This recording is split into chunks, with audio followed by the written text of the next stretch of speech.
babbles a little bit. What's up? Welcome to live stream of consciousness. You know how people have that countdown on these webcast shows, the 30, 29, 28, 27. That's what this is. So you got like, I don't know, a few seconds to go get your drink, get your chips, put your feet up on your stool, get your ear pods in, AirPods, earpods, I don't know what they're called. I am my mother. I know they are AirPods, but I call them earpods every time. And my son is like, they're AirPods. And I'm like, whatever, I don't know. That's what my mother did. I made fun of her. I am my mom. Hi, Mom, if you're watching. Actually, Mom's probably not watching. Dad might be watching. Hi, Dad. Tell Mom I said hi. Anyway, this has nothing to do with what's happening tonight. Tonight's guest is Randi Millman. Randi Millman is a powerhouse in our community. She embodies everything Boston is in the arts community. She's worked in local music and arts since day one. She was one of those people that was like, yeah, I'm going to go to college for this. Hey, you know what? Fuck college. I can get a better education doing this, just embedding myself in the scene. And that's what Randi has done since she's been a part of this Boston community. She's booked every club in town. The list of celebrities, and she's like, oh yeah, I know that person, is ridiculous. A powerhouse of a human being in our music community. And geez, if any community is going to need anything when all of this COVID stuff is said and done, it's going to be our community, and it's going to be Randi Millman and all she brings to a local music scene. That's it. It's been more than 30 seconds. It's been like a minute or two. So I'm going to shut up, ladies and gentlemen. Get the chips out of your hands because you're about to put your hands together and applaud. I know we can't hear you, but in here, we can hear you. I know we can hear you. You can hear us just by hanging in there right now and welcoming Randi Millman to the webcast on Live Stream of Consciousness. Jump freeze.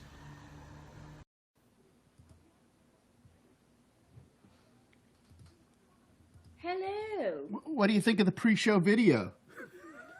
That was pretty pre-pro show. Oh yeah, I'm pro in this COVID world. I've really got it down. How did you know I was a college dropout? Did I? Oh, I stalked you. I was online. I was Facebooky and this and that and Googling pictures and it's my job. This is not that I'm getting paid right now, but it's a job. My father always said if you love what you do, it's not a job. But I didn't realize the non-payment part would be a part of that. But I went with the vision. Yeah, all I wanted was to go to Emerson College. It's all I wanted to do. And then once I got there, all I wanted to do was leave and start working. But I did meet Rex Trailer, so that was cool because he was a teacher there when I went for about 5 minutes. So. You got to forgive me. Who is Rex Trailer? Yeah. Oh my gosh, I'm so much older than you. Rex Trailer, I think he's passed away by now, but he had Boomtown. There was a show called Boomtown. Okay. Show. He was kind of a celebrity, wore a big cowboy hat. Sometimes the mind is so shot. Sometimes I just need like that reference. Like, oh yeah, okay, gotcha, yeah. No, I'm older than you. It's okay. I've got some years on you, so. Well, in numbers only, not in looks. You look great. Good to see you. Well, it's nice to see you too. I don't know where to look, so I'll be looking all over. It doesn't matter. It doesn't. The people watching are probably our friends, and they're forgiving of these things. Excellent. Before we get into any depth in any way, I want to ask you the question that all the world is curious about. The most important thing right now: how is Jack the cat? Jack the cat. Well, with yesterday's news, wow, you really are stalking me.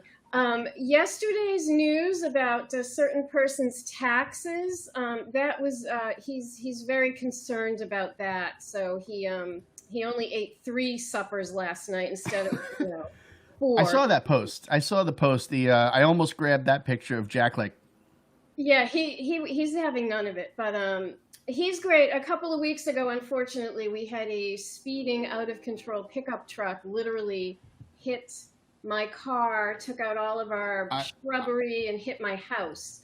I am ready to go with pictures. I'm ready to go tonight. Yeah, it was terrible. And Jack was yeah, that there you go. Jack was missing for about 13 hours. And I felt so bad, because it turns out he was under my bed the whole time, but he's jet black.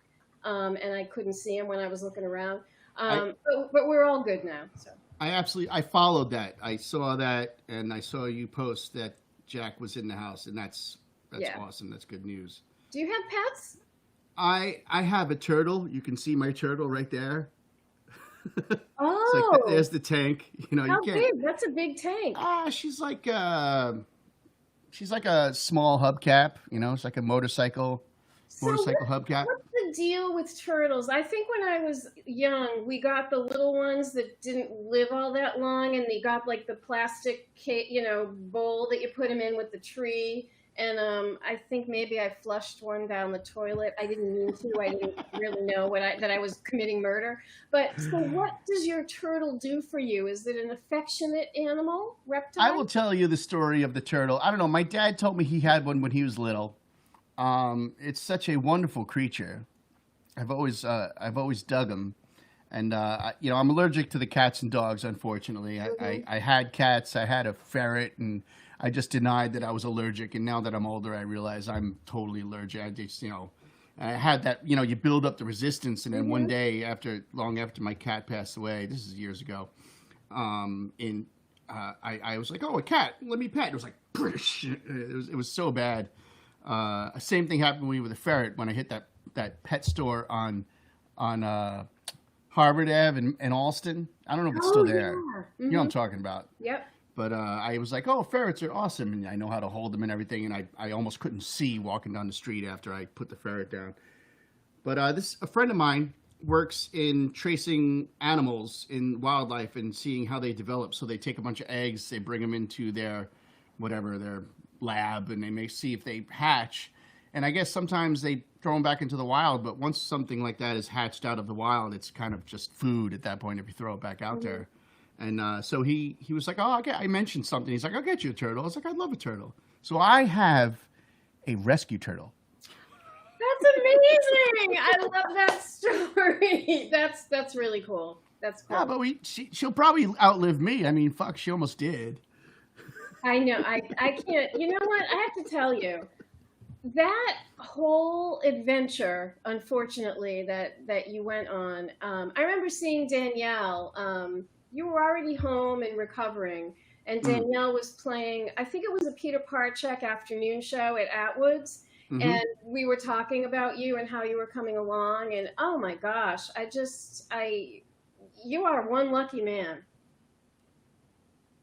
One very grateful, very lucky person. Yeah, How I don't. I great. think. I mean, That's it's kind of how can you not think about it every day? You'd kind of have to be like oblivious, hmm a level of denial that I don't have. Yeah, I think about it every day. Yeah, I'm still here. I'm a Well, lucky dude. we're very glad that you're still here. But have you found that during the pandemic, I think I needed this time to just kind of slow down and let go of a lot of the. Can I swear on here? Just do whatever the fuck you want. Oh, excellent. I I have to let go of a lot of the bullshit. Like I'm letting my hair go gray, silver, whatever it's going to be because I'm just like, what am I worrying about hair coloring for? Like Hmm. that is so one good thing I guess that's come out of the pandemic for me, and I'm wondering if it's the same for you, is just getting rid of a lot of the noise and the crap that you thought was important before. I found that a lot of it is not important at all. It's a unique perspective for me because, and that is totally everything you're saying is absolutely legit. I had that revelation last year because at literally the same time, like I fell into a coma on March 23rd last year. So it's been a year of doing that already. It's funny, like I'm obviously a songwriter, and although I've been writing during COVID, I got all of my apocalyptic writing out of my system last year. So it's very similar thing. I like this whole season. I've been recovering, and I'm finally off all medication regarding the stroke since this March, April.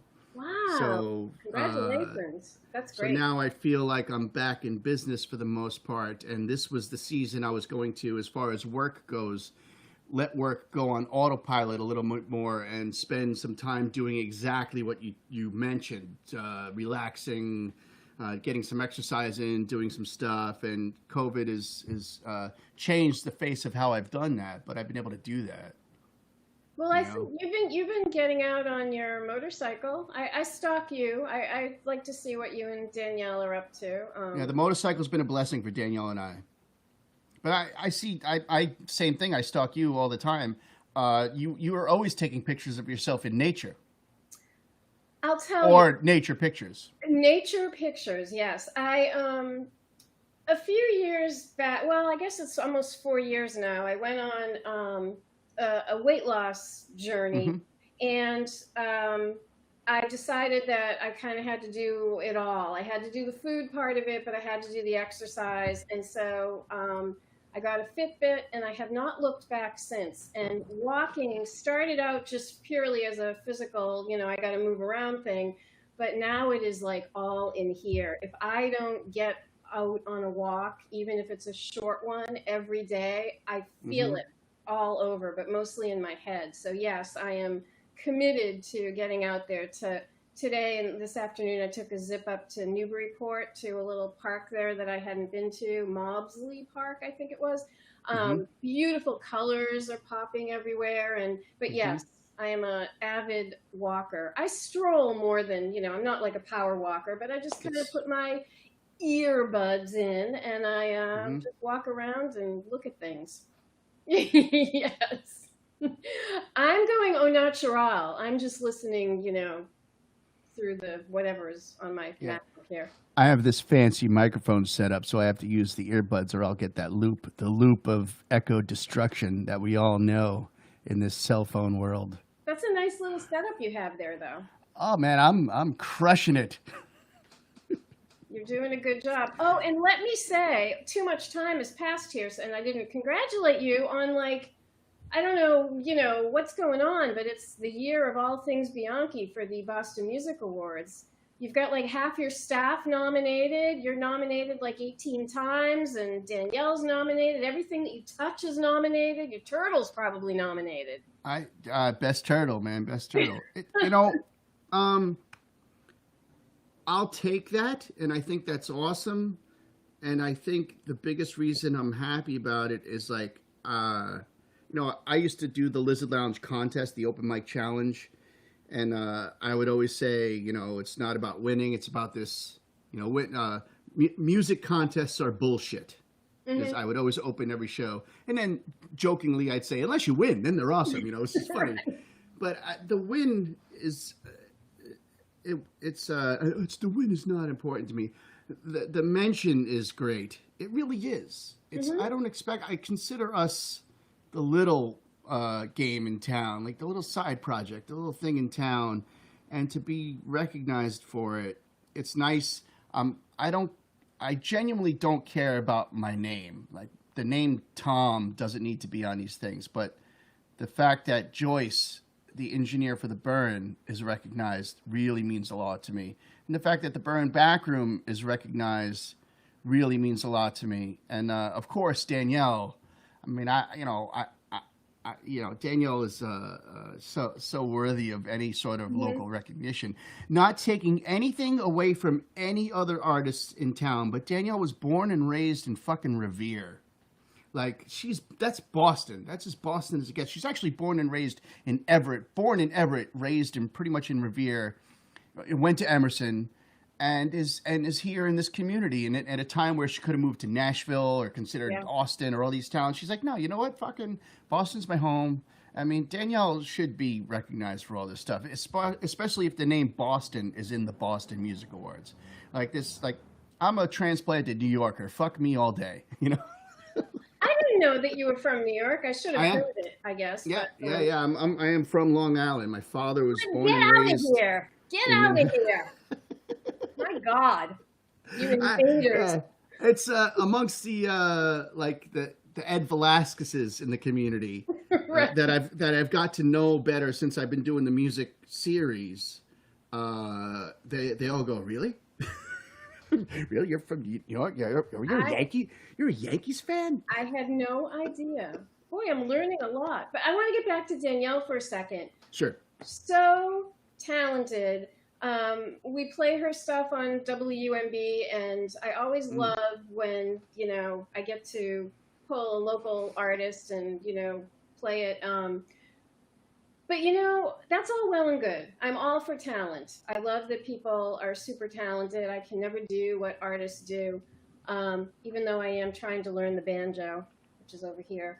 But I will not pick it up because it's not good yet. But she is one of the nicest, kindest, warmest women that I have ever met. She is a delight, just a pure delight. So you're lucky, and don't screw it up, Tom. Well, the only way I could possibly screw it up, I already tried, and for better, for worse, for her, I lived through it. So she adores you, but no, she's the real deal. So I wish you good luck in all of and I loved that you took the time to do a little "This is who we are" type of thing. You kind of introduced everybody that was nominated. It was wonderful what you said about Joyce. I mean, and I know that you've talked about her before, so I know that's like that's a close one. Now, do you think, because you've been in and out of the BMAs for years because you're a powerhouse in the music community? Oh yeah. Do you think at some point, have they done this? Do they do this? I am shamefully uneducated and about many things Boston. Do they do like an achievement award? I mean, Jesus, you have booked at least.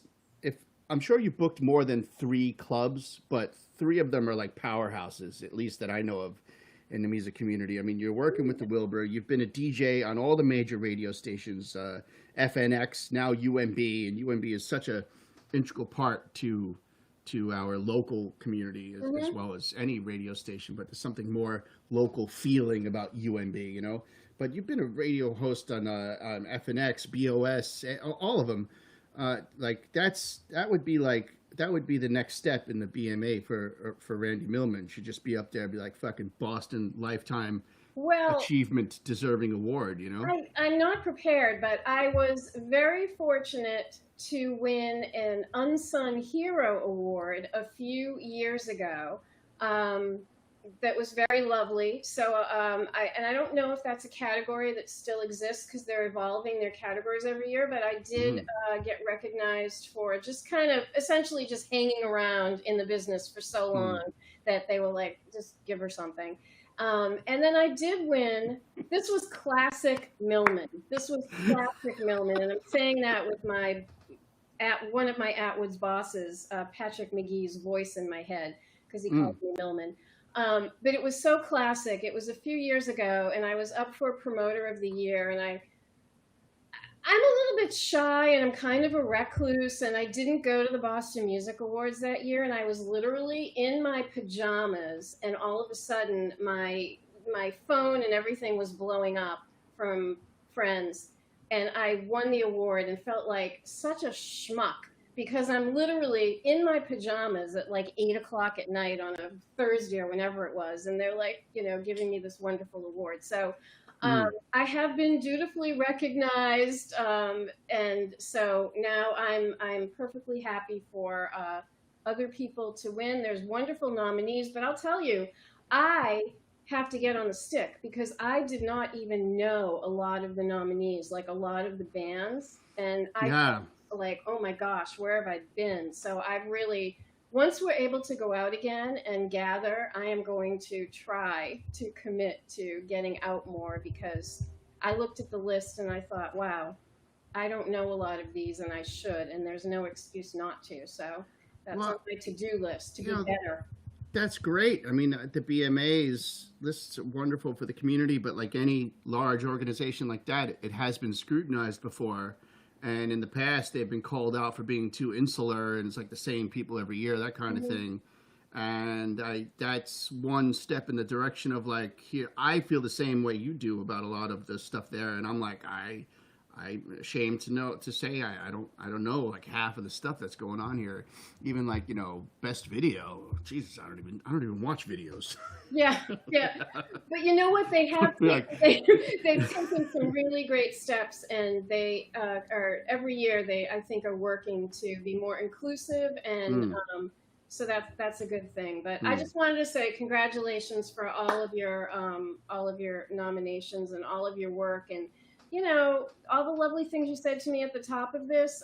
Right back at you. I mean, you are at that club every night, and I cannot pretend that when Atwoods was open, when we all were open, I wasn't there every night. The thought of being there every night, I could not do it. So bowing down to you for being there as much as you are. But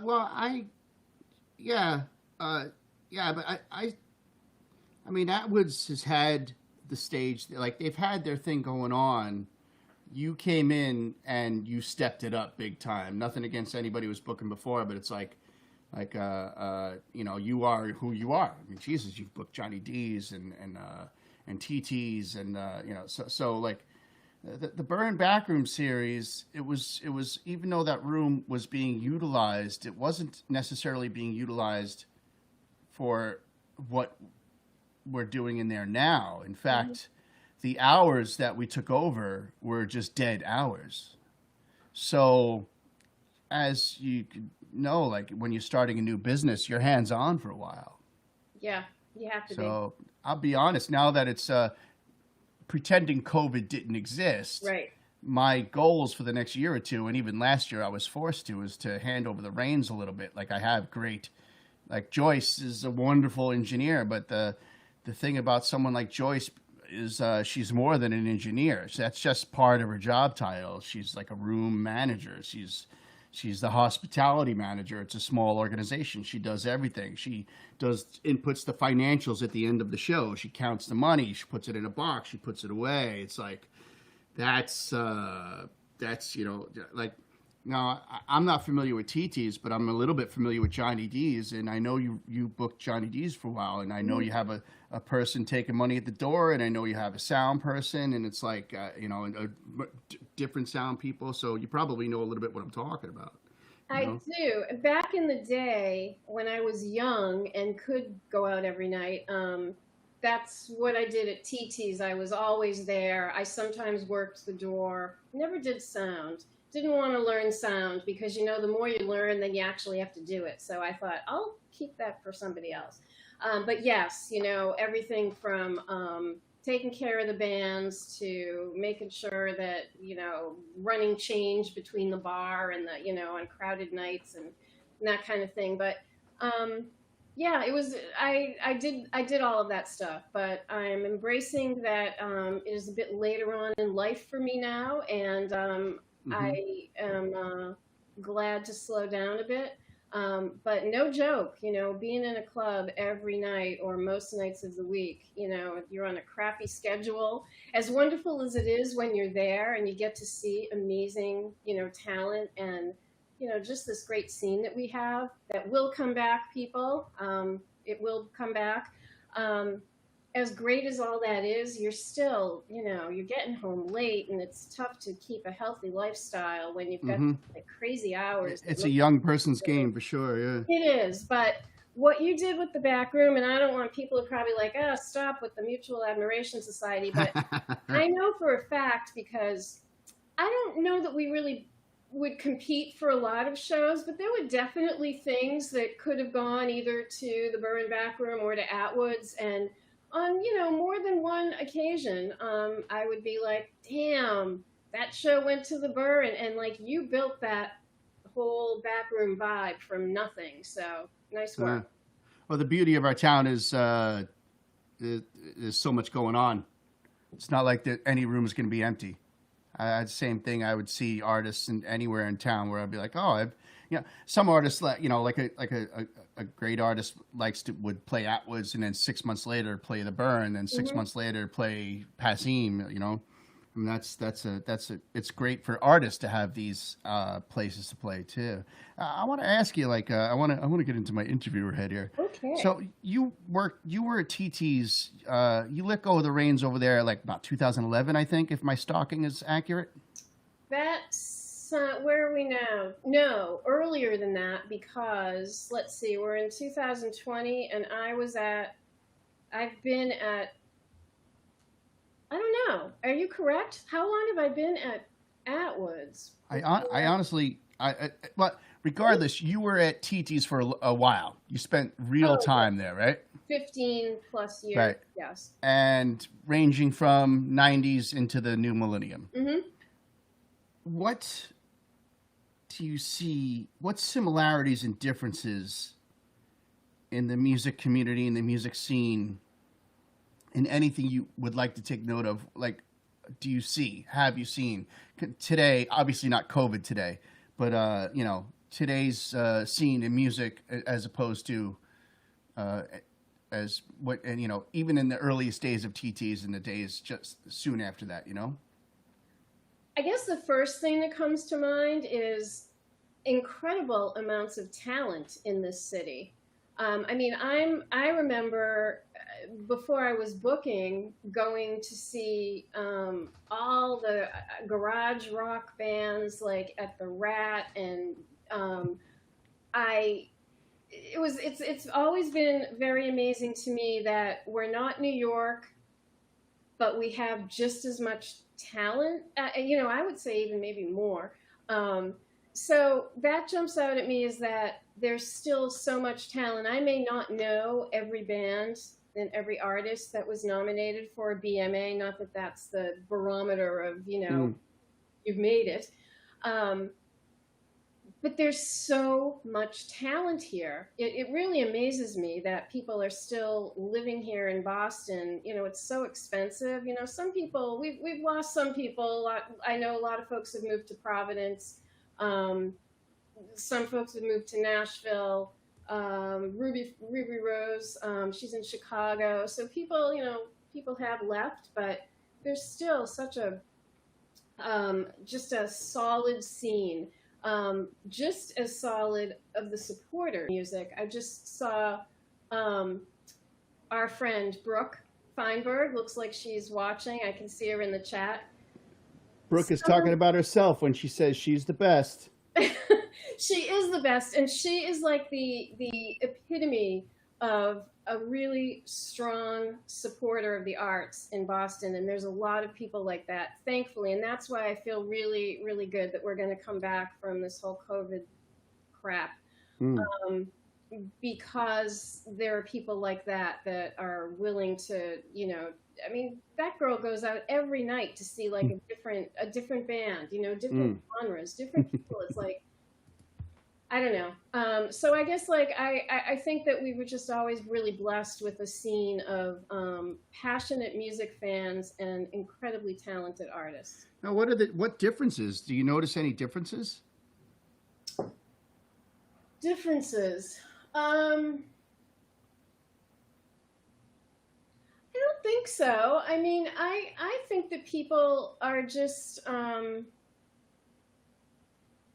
No, I actually don't. I don't think that there's very many differences from back in the day. Maybe it's a bit more. I'd like to think that it's more inclusive. That there's more kind of genres here, because Boston was known.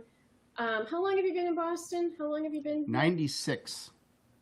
Okay, so I moved here in 96. I bet if you still had your office at TT's, you'd have my first press kits on your desk. Oh God, probably.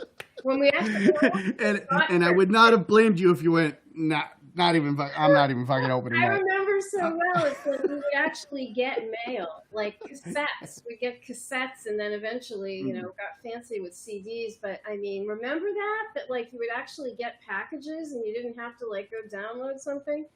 My booking started humbly because I moved to Alston when I got here. And I immediately remember the Harold's coffee shop, the Harold's Renaissance Cafe in Alston. Well, some fellow was playing music there one night, and I asked the owner next time I saw him, I was like, "What's up with that?" He's like, "Oh, he's just this guy who asked if he could play for tips." And I was like, "Well, can I do that?" And I started to play there every Monday because I've always been like a residency guy. I just want to play. I'm terrible at planning a career. I just want to go and play it and then go home. And I started, and eventually turned into a series: Monday, Tuesday, Wednesday, Thursday. And I did an open mic on Monday, and I booked Tuesday, Wednesday, and Thursday, 8 to 10. Everybody played for tips, and everybody got a $5 tab for ice cream and coffee for the night. Ooh, that's pretty good. Back in those days, $5 was like $10. Yeah, and it was great. I have that's where I met my wife, I think. I have the fondest of memories from the Harold's Renaissance Coffee and Ice Cream Show. That's pretty amazing. Well, do you think that what's different for you from when you first got here to now? The glaring differences for me are the whole, folks, you want to be out, and you want to be on the scene, you want to go to the open mics, and you want to support everybody else's shows. And that still happens for sure. But the introduction of the whole Facebook world, now instead of going to the open mic, you just put your video out. It's that kind of thing. I think is a glaring difference. But at the same time, the internet has made it, pros and cons. All of a sudden, like we're talking about the BMAs, it's like, well, sure, it was insular 15 years ago, 10 years ago, because the internet wasn't as big as it was, and there was no way to just look at all 10 bands at the same time. You had to actually go out and see them, and obviously you gravitate towards the places you like to be, and and so if the internet does anything positive.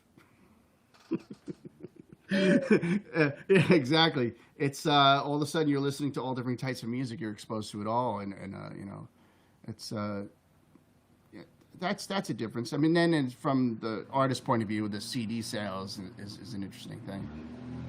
But with the internet, imagine where we would be. We're not out of the pandemic yet, so I don't want to speak of it in the past tense. Imagine where we would be if we didn't have the internet through this whole thing. I think people maybe have gotten a little burnt out on, in the beginning, you probably were doing the same thing. I was watching and donating to everybody's live stream, national, local. I was just like, oh my God, I have to watch this. I have to throw $5 here and $10 there. Mm-hmm. And, then I think you kind of hit a little bit of a fatigue. I mean, the artists as well as the, watchers and listeners. But, man, if we didn't have the internet through this whole thing, I mean, I guess we could all go read a book. But, that would have been even worse. So I guess can't trash the internet entirely. But, I mean, for me, I just use that function on my phone that I didn't even know I had, where you can log your screen time. So this is the first week I'm going to get an actual report of like how long I am staring at the stupid phone, and I'm sure I'm going to be horrified. But I think that I would like to think that when we can gather again, we will, that people will want to go out. But I don't know. I mean, I'm still so nervous, and I'm still so scared. Of course, it'll be a different thing when there's a vaccine, hopefully sooner than later, but not too soon because it has to be safe. Yeah. But are you okay? Is the burn, I know you guys are doing takeout already, right? You're not doing any dining in, or are you? As far as the burn goes, they're a great club because they're doing everything right.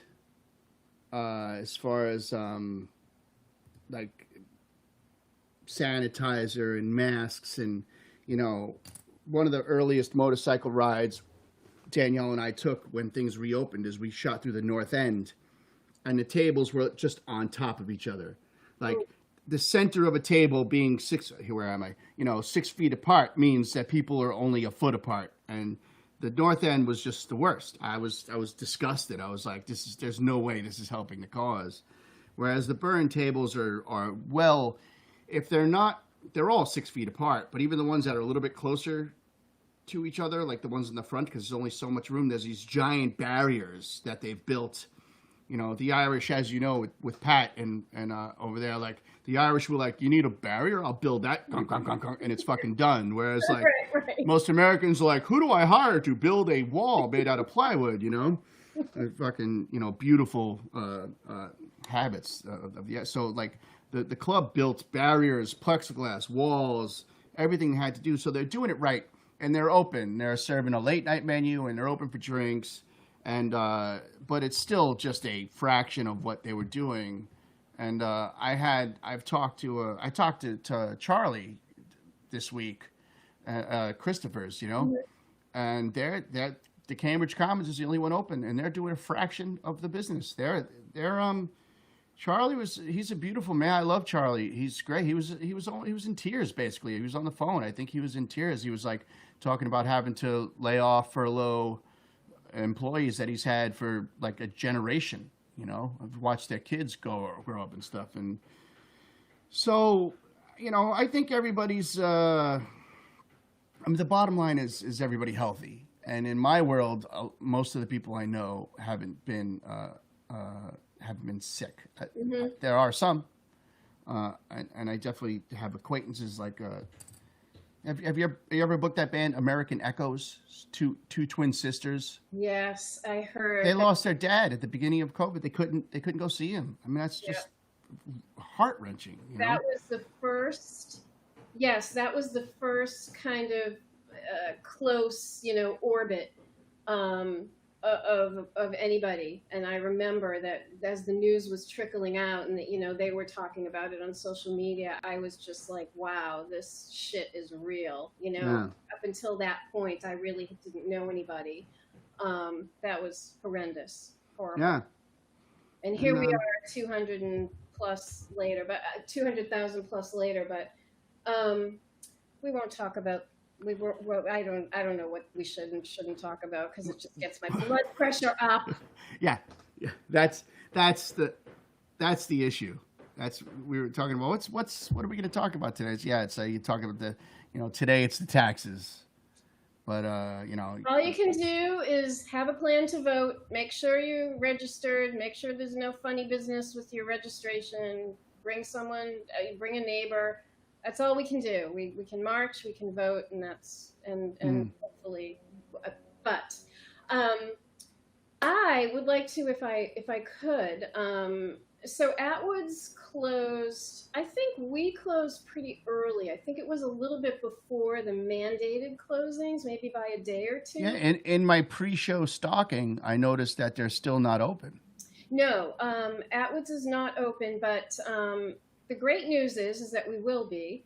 Pat and Ryan, who are the McGee boys who own Atwood's, they use this time to do some really cool, some really cool renovations.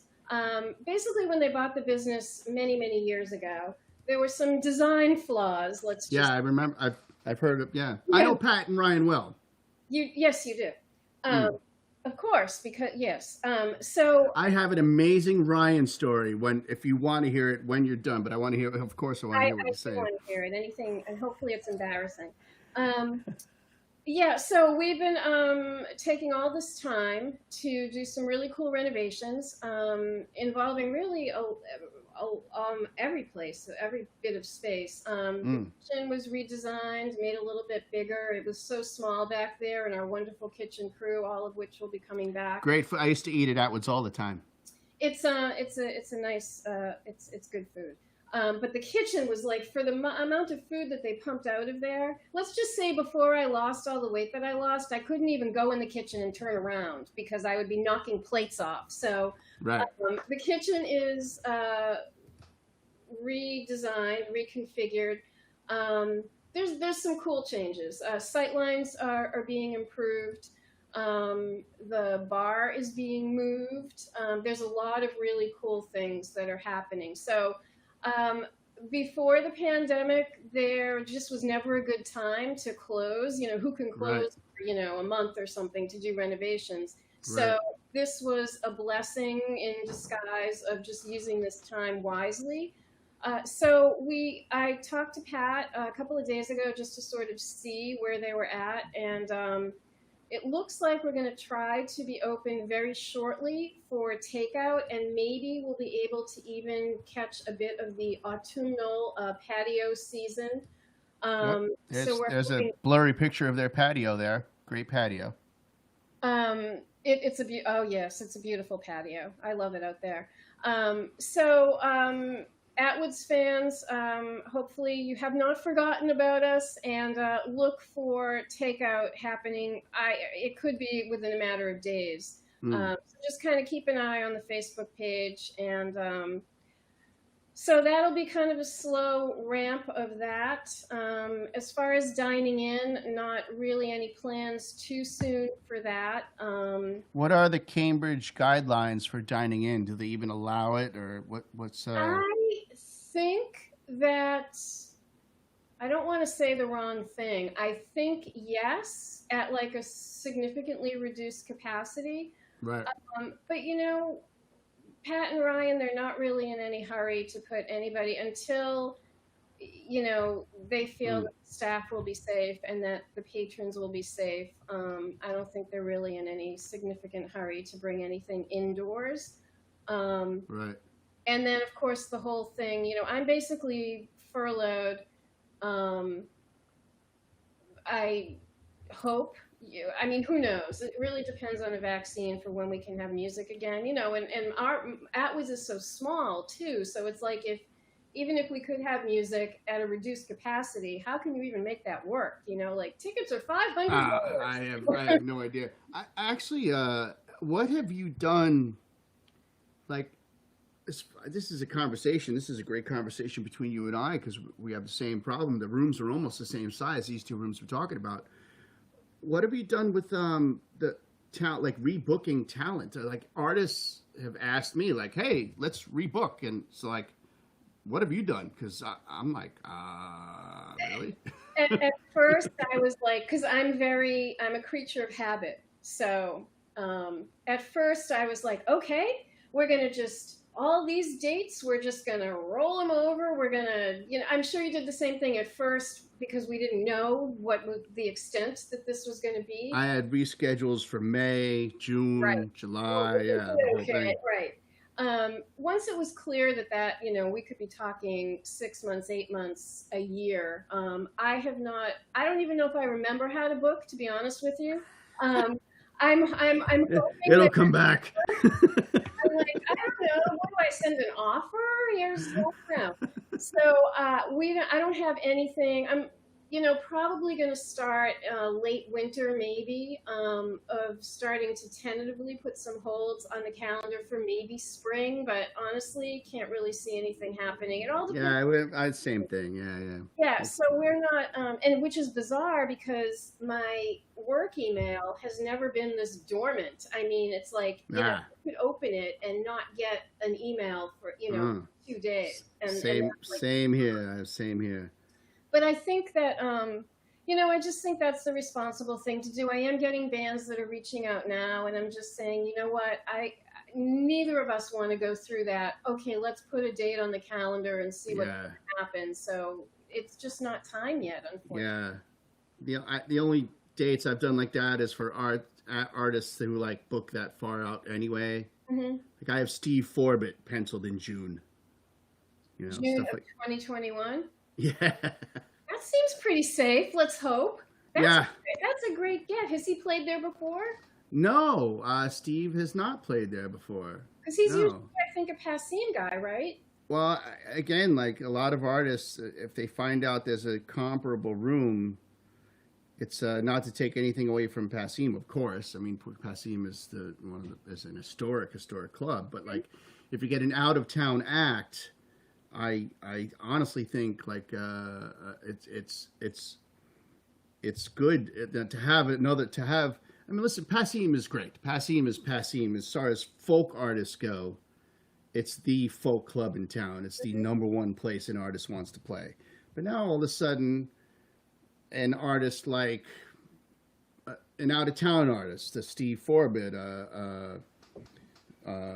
Jeffrey Gaines has played the Burn. Like all of a sudden, there's Atwoods and there's the Burn, and they're venues we could do this. So now, sometimes sometimes even the best of artists have trouble getting the Friday they want or the Saturday they want to Passim because Laurie McKenna's booked.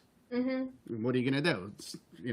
So I think it's very good for artists, venues, and a community for an artist of this level to be able to say, oh, you know what, I played Passim in February, and then I played the Burn in June, and then I played Atwoods in December, and then I played, what I'm saying?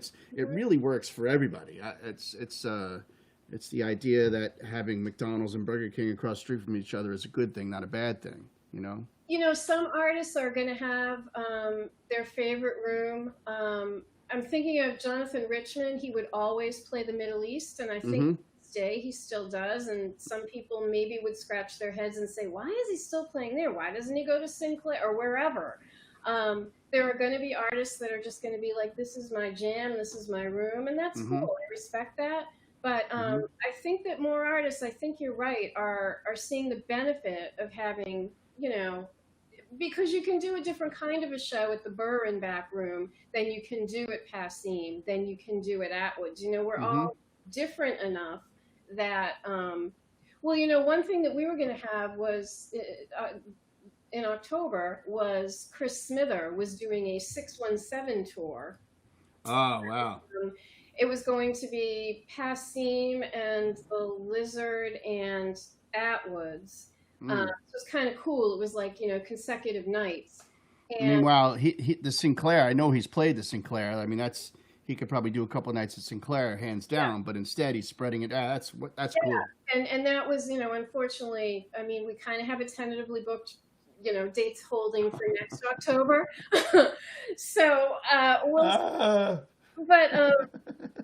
I think that it's an embarrassment of riches. I mean, it's very sad that we've lost some, bars and restaurants and, music spots during this whole thing. I'm amazed, knock on wood, that we haven't lost more, and I hope that we're kind of holding steady. So I feel, I'm happy that the Burren, is going to be okay, and Atwoods will be back. Hopefully the Lizard, and Toad, they'll be okay too. Yeah. The Burn is such a great family. Tommy and Louise opened that bar, and they're so supportive of music. And, they even, the whole controversy about someone trying to, they rented out that whole block, and they were going to knock down the whole building and put the I think it's called Scale or Space, or you know what I'm talking about? I think I do. Mm-hmm. I don't know what the status of all that is now, but they try to tell Tommy to take a 2-year vacation, and they would build him a brand new bar. And he was just like, what am I going to do? Lay off my whole staff for 2 years? I'm not doing that, because he's in a lease, It's like, I'm not doing that. And so he was like, no, just build around me. They're such great supporters of live music and all things arts and community. And they're such good people, man. They're the best. My son's actually working there now. Right now. Oh, right this moment? Yeah. Well, he's off today. Okay. But yeah, he's been working. He's a door guy. He does the contact tracing. He wears the mask. He's got the sanitation stand next to him. He seats people. And he's great. They love him over there because the description was just that. But he's like, clearing tables and throwing stuff in the dishwasher, and like, he's 18 years old. He's like, I'm going to be a bartender. I'm like, But they gave him a job. They were so happy to give him a job. They were so happy to come up with some work. Chip off the old block. They would be lucky to have him, right? Yeah. Now, how is the contact tracing going? Are people being cooperative with that, or? I think people are being cooperative. As you know, in the bar business, there's always going to be a knucklehead.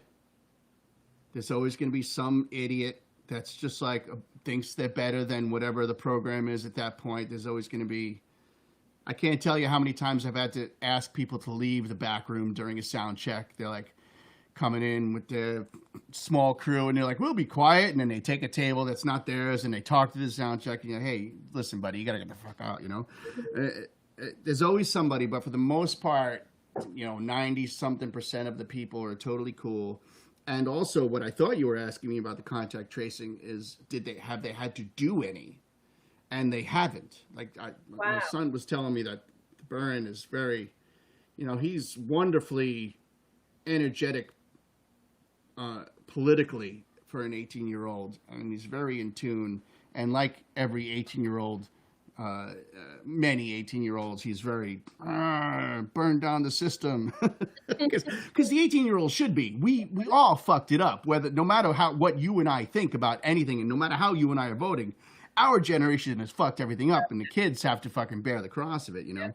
So as much as he might bite his teeth and vote for Joe Biden, he's kind of like, this whole fucking system's bullshit, and he's a wonderful rebel in that way. But we were having a conversation just before the show actually, and he was like, this is as much as he wants everybody to wear a mask, and he's not like he thinks the whole thing is ridiculous, and he'll tell you all day about how the mask mandate is constitutionally wrong. Huh. And I don't think he's wrong.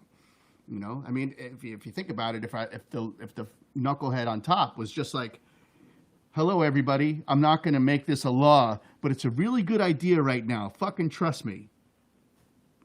I would have been better with that than anybody trying to lay a law down. And then establishments could say no mask, no service, and that's fine too, Plus, wouldn't it be wonderful to not have to see his face? Like if he wore a mask all the time, even before the pandemic. I mean, I don't mean to, ugly shame anybody, because, I ain't no beauty, but I've had enough of the face. I can't.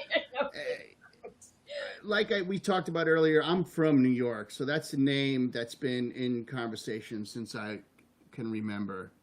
Yeah. And it's just like, it's always been synonymous with crook. Mm-hmm. And shady, and the Taj Mahal, which I don't know how much you know about the Taj Mahal thing, but like he opened these casinos, and he promised all this business, and he borrowed all this money and got all these investors, who were basically investing on the return, and then the whole thing flopped, and hundreds of people just lost their shirt. Everybody lost their job. The community still is is in shambles, and he basically got away with it. He basically, the federal, they came in, they put him in court, and basically his punishment was, because he's such a brilliant, I don't even know if brilliant is the right word, because I don't even think he does it on purpose, but whatever he does works. He's such a promoter. He's a con man, essentially. But he's so good at it, or whatever he does is so effective, that his basically punishment was like, listen, you got to work for us promoting this thing for 2 years, and we'll let you off the hook, basically. Like he's been a crook in New York and New Jersey since long before any talk of a presidency thing is going on. So yeah, I'm tired of his fucking face too. And weren't there just like contractors and, the guys with the hammers and the nails? Nobody got paid. Yeah, nobody got paid. Horrible. That's been his legacy, is nobody got paid. He made all the money. It still is. That should be on a bumper sticker. Trump 2020. Nobody got paid. Yeah. Well, he's literally killing us now, so I don't really know how much worse than that it can get. But yeah, but he's brilliant, man. Someone said to me, a good friend of mine, my friend Jim, was over the other day, and he said to me, Trump doesn't have supporters. He has followers. Because they'll do anything he says, and they'll defend anything he says. And they'll walk off a cliff with him. They'll do anything. They'll do no mask, no mask. Look at all the people that were like, no mask, let's go to Oklahoma. And then they got sick within their own ranks. That he has, it's a cult. It's very cult-like behavior. And the problem, and I'm not even saying what's wrong with Democrats or intellectuals or liberals, whatever you want to call us. I mean, I certainly don't feel like a fucking intellectual. But what's wrong with us is, like, you got Biden here, or it could be any candidate. And within our own program, we're very much like, Well, I don't like this, but I like that. Well, I don't like this, and I like that. Meanwhile, the Trump thing, I mean, the Republican Party was already pretty much like followers, but the Trump thing, this is a cult thing, man. The judge, did you see the meme where somebody said that this woman who's being nominated to the Supreme Court is basically walking in through every door Ruth Bader Ginsburg opened and promptly shutting it behind him? Yes. And Yes. you might have been the one who shared that. I'm not sure. No, I didn't. I saw that today and I was like, ugh, that's like so exactly true. I can't even think about, you know what? I can't think about, I could not watch the news after Ruth Bader Ginsburg passed away. I could not deal for that whole week. And like I was telling you earlier, the only reason I kind of watched some news yesterday was there was just a lot of humor on Twitter. There was some really like pretty cool like one-liners about the tax thing. So I was sort of sucking those in. But I don't know. We'll see. I don't understand how people can honestly say they're better off now than they were 4 years ago. I don't get it. I will never get it. And if we don't get this election right, then I mean, I'm scared. I have an elderly mother that I've had to essentially lock up here. She lives upstairs, and she can't do any of the things that she likes to do. And that's horrible. Like so many elderly folks are like isolated, and they're losing mental acuity because they can't be out with their friends. And she plays bocce in the spring and the summer, and she couldn't do any of that. I mean, it's very sad. And then it's just, I don't know. It's every webcast I've done, we eventually get into politics, and eventually like, let's go in another direction. Yeah, no, we have. Let me ask you, staying in a similar direction, let me ask you this. You're a woman in the music community, and you're a boss, and you're a go-getter, and you're someone who has had great jobs and has made things happen, and has worked for radio stations and currently the Wilbur Theater. Like, how have things changed for the better?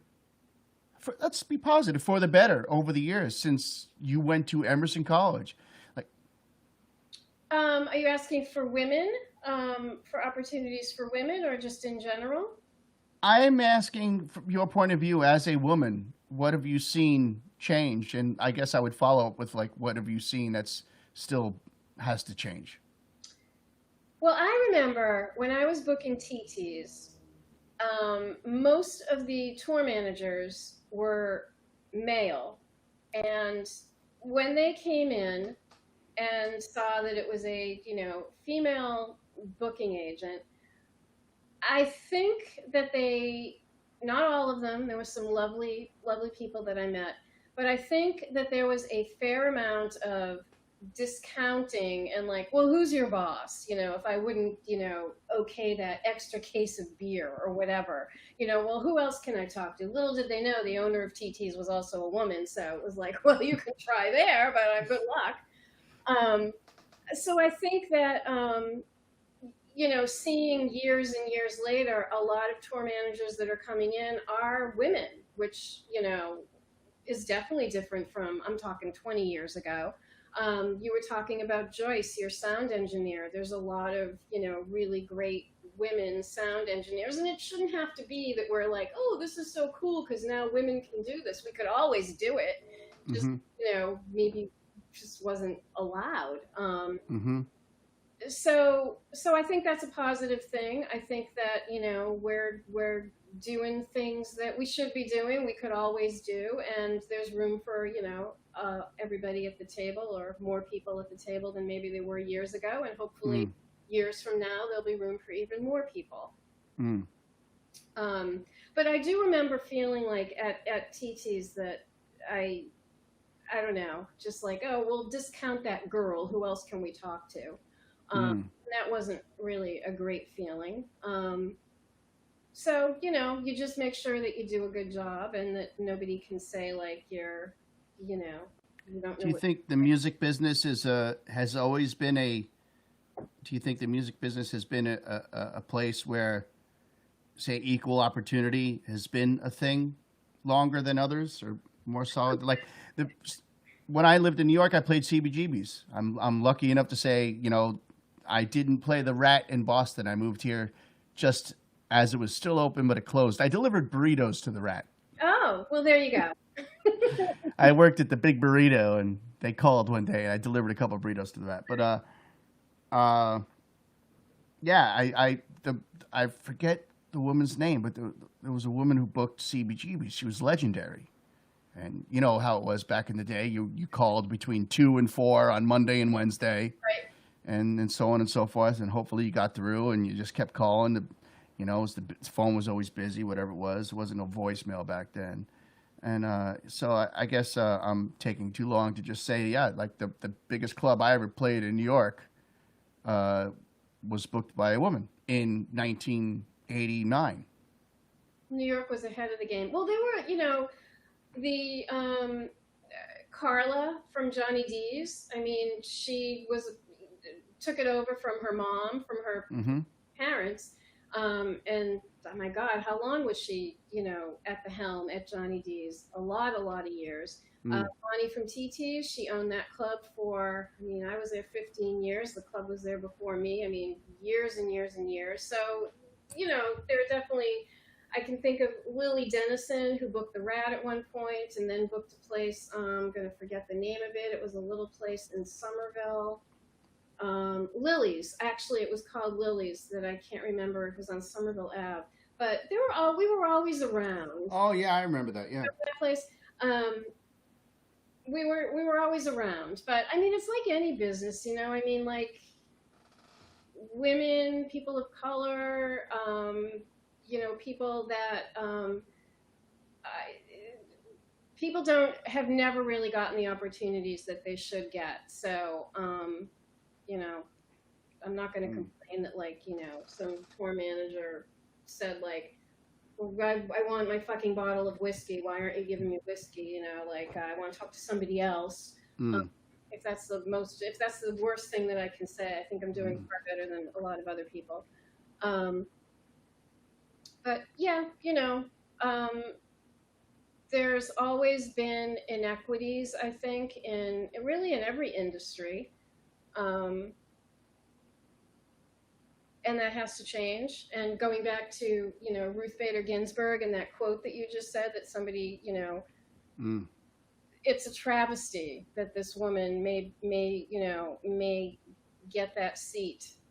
Looks like she probably will, because it is such a million steps backward and really such a slap in the face. I mean, Ginsburg's dying wish was, please, let the next president-elect, fill my seat.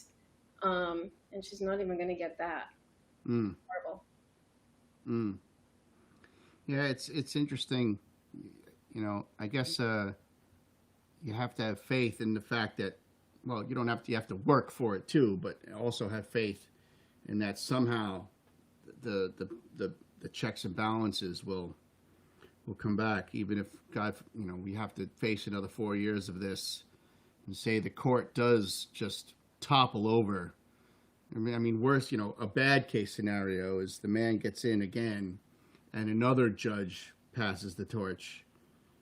If it's another liberal judge, we're really screwed. But that would, you gotta have faith in the fact that somehow that would topple both houses in the other direction, which has happened historically. I think it happened the most, up until now, the most conservative court was in the 30s. I was just reading a little bit about this today.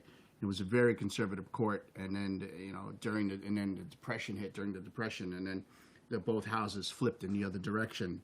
So even though the court was very conservative, any laws going through, but we're flipped to the other side.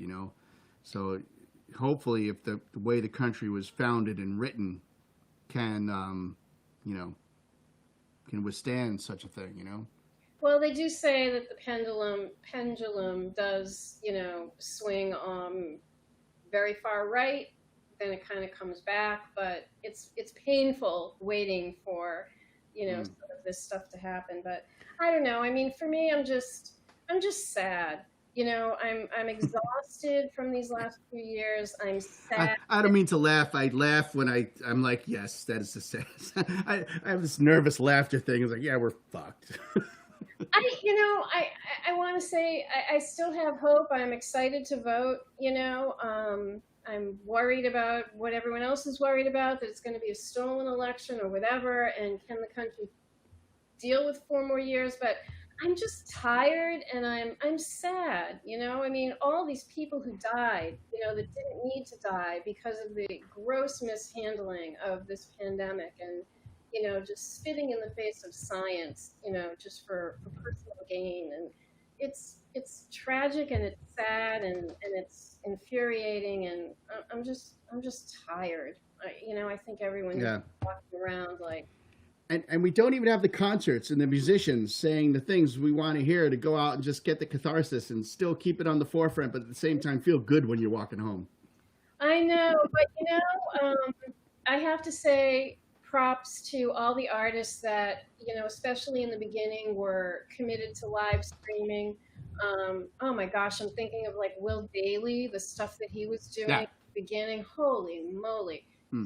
so giving of his time, and Will Daly's the best. Will he's a mensch, as we say. Hmm. Yeah, we just have some really cool people, and I just want to see their faces again. It's funny because, like I was saying before, I don't go out all that much, but I find myself like late at night, when the wolf comes at night, and you're sort of laying there thinking about all the things you shouldn't be thinking about because it's terrifying you and you can't go to sleep. I've been making like little deals of like, okay, whoever's up there, I'll go out more. I'll actually, be at the shows at Atwood's that I book, so nobody has to say, boy, is there really such a thing as a Randy Millman? Because I haven't met her yet. Making these little deals of like, I'll go out, just let us be able to go out. Now, I'll do it.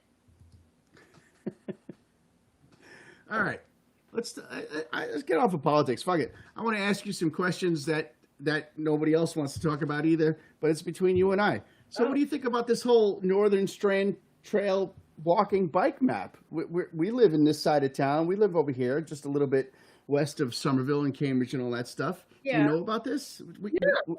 Because I just moved over here. We're kind of neighbors, and I'm not saying where you live, even though people could probably figure it out. I tell you what, though, you definitely live in a building. That's a true story. Breaking news, ladies and gentlemen. Randy Millman lives in building. Well, half a building now, because I don't want to show you what's happening over there. But so wait, is it a trail or something? Yeah, I didn't even know. There's that's the house. There's a trail that starts, the breweries by the Best Buy over there. I forget the name of the brewery. There's a trail that starts over there. It goes paved all the way to Route 1, about Route 1. And then beyond that, it's a gravel trail that goes all the way to Lynn, and it's proposed to go all the way to Nahant. I did not know this. How could I not know this? True story. Wow.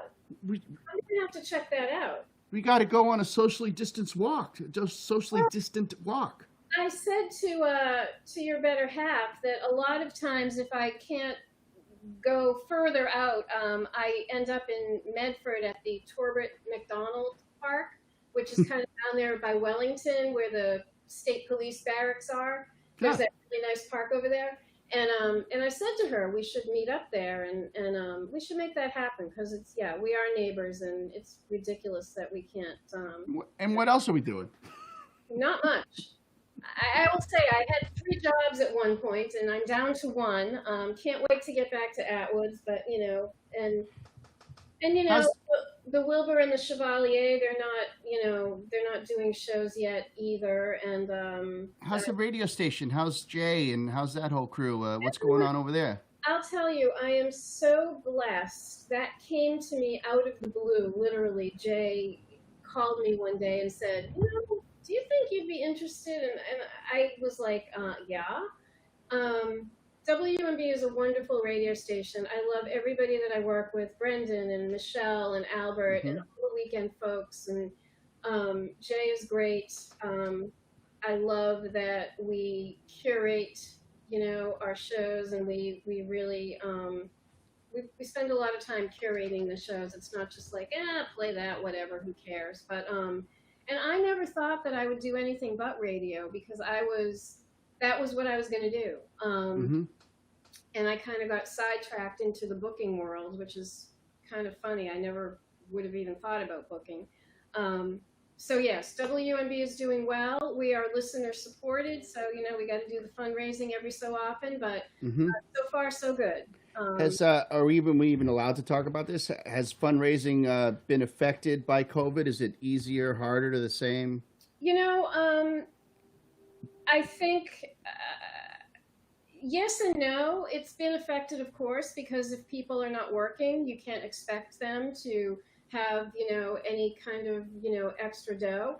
But we're doing okay. And I think that for as many people that are, their job situation changed or they're having to stay home with their kids, the fact that they can turn on WMB is kind of an oasis for them. So they're making sure that they're supporting us, and all the NPR stations, like everybody's still doing their fundraising. You got to do it. Mm-hmm. I've been pleasantly surprised about the level of support that people are still willing and able to give. So I'm very blessed. I've had some really cool jobs, and I know that I'll get back to Atwoods at some point. Hopefully back to the Wilbur as well. But if I couldn't do anything, if I couldn't go back to booking tomorrow or in the future, I have to say I had a great run, and it's I had some really cool jobs, and very grateful to all the people that took a chance on me along the way. What as far as UMB goes, like Jay Moberg reached out to me just a little while ago. It was probably a few years ago at this point, a few years ago. It seems like just a little while ago. It's a weird skew on time, but and we started doing shows at the Burn that were broadcasted live to the radio, and he booked some of them and I booked some of them. We always threw them at each other. What do you do, and what does the radio station do? Like, I'm sure there's some music that you play, and it's like, all right, this is going to be in the rotation. But like, what do you do to find the new stuff? Like, what do you do to? I'm sure a lot of people just send you their press kits and you listen to them. But is there any, as a DJ or as the station doing live music, spinning music, like what do you do to reach out to find new and interesting stuff? Well, Jay is kind of the captain of our ship over there. So, for national artists or international artists, they've got people working their records, and so it kind of originates with Jay. We have music meetings. The cool thing about WMB is that, we can all say, oh, hey, this is a cool record. We should, I really like this record. Let's all listen to it and decide. And, do you think that this is something that, our listeners would love? And, so it's a collaborative effort. There's a lot of folks that really, really love local music. Perry Persoff is a huge supporter of local artists. So Perry comes out all the time. Yeah, he's out. He's like a Brooke Feinberg person. He's out a lot. So, he's very in tune with what's happening locally. Yeah, I mean, some people, a lot of people reach out to Jay because they've got, marketing folks working for them and publicists and such. And then there's the Jason Isbells of the world that, anything that he does, is going to get played because it's going to be amazing. I love his new record. But yeah, if all ideas are welcome. So, we kind of sit around and say, like, anything you spin where you're like, I hate this fucking song.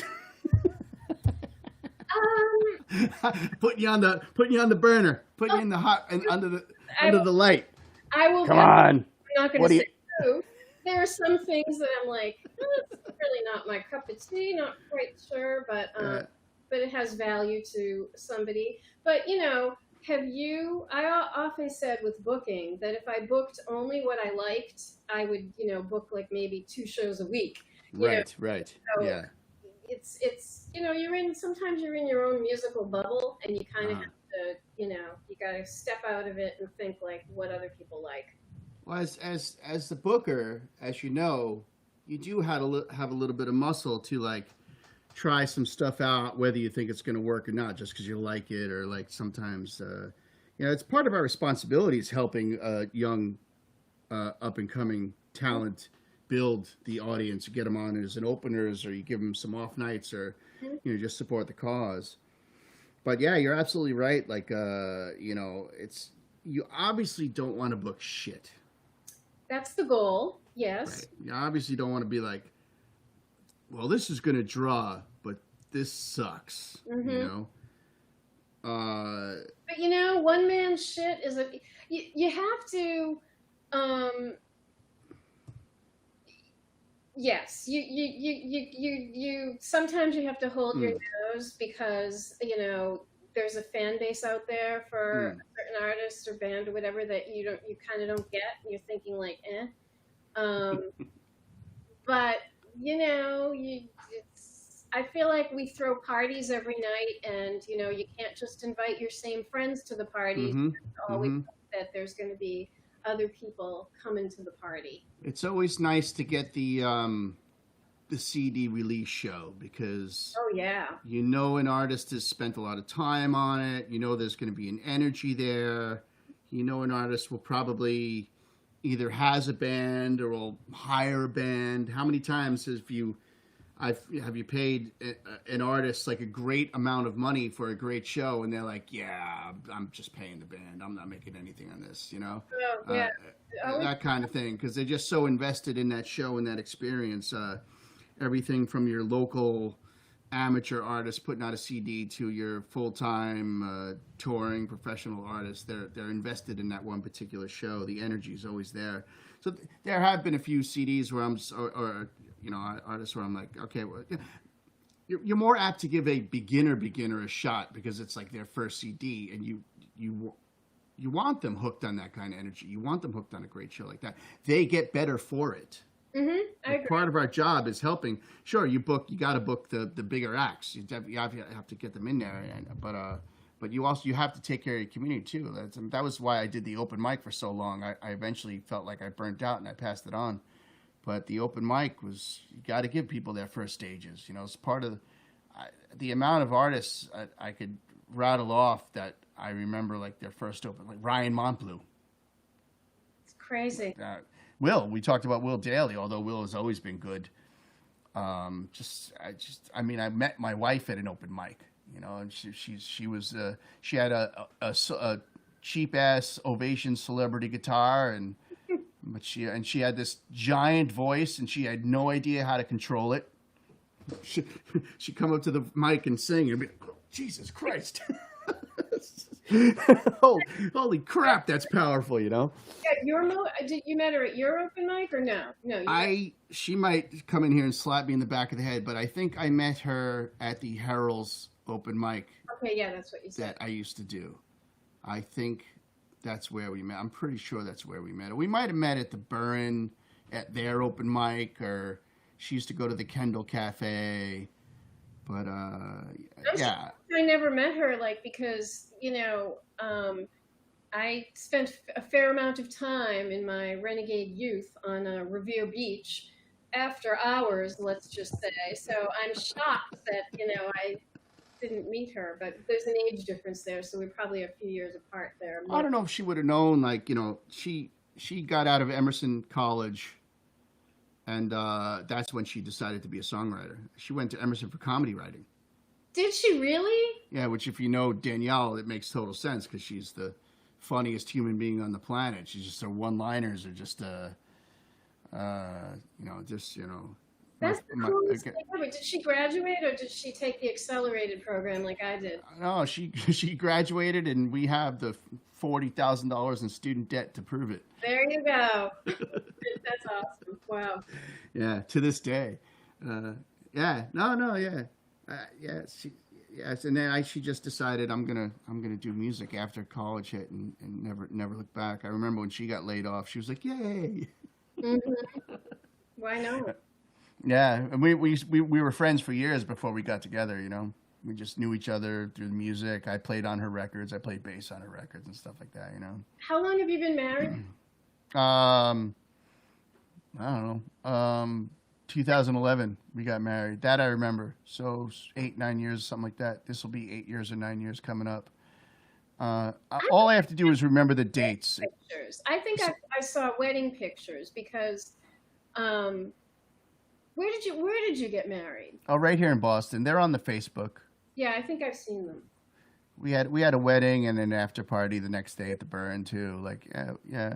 We got together in 2002, pretty much 2002. The turn to 2003, and there's lots of backstory. But when we finally got together, it was like, you know, we'd known each other for years, and we kind of crossed paths, and the timing was never right. So we never got to be a couple or even go on a date or anything. But we were always hanging out, and there's always something fucking up the situation without getting into details. But as soon as it seemed like it was a done deal and there was nothing else going on, I proposed to her, and she never said yes. She just cried and sobbed and kind of shook her head. And I proposed to her on the stage of the back room of the Burn, you know. Like in front of a whole house? Yeah. I don't know how I would feel about that. I'm an idiot. I'm a moron. If I did it today, I would do it. But back then, I was young and stupid. Yeah, well, when you're young, you do that stuff. Gee, that's a very romantic story. When she got on to play, and so it was a Sunday night. It was actually, I mean, there's a lot of reasons why I'm a moron for doing this. I chose the night where she booked, and it was a friend of it who's still a dear friend to this day. But I'm sure at the time she was probably like, "What the fuck are you doing?" It was like her show. Lisa Bastoni. You play her on UMB, I'm sure. Lisa's a really good buddy, and it was her show.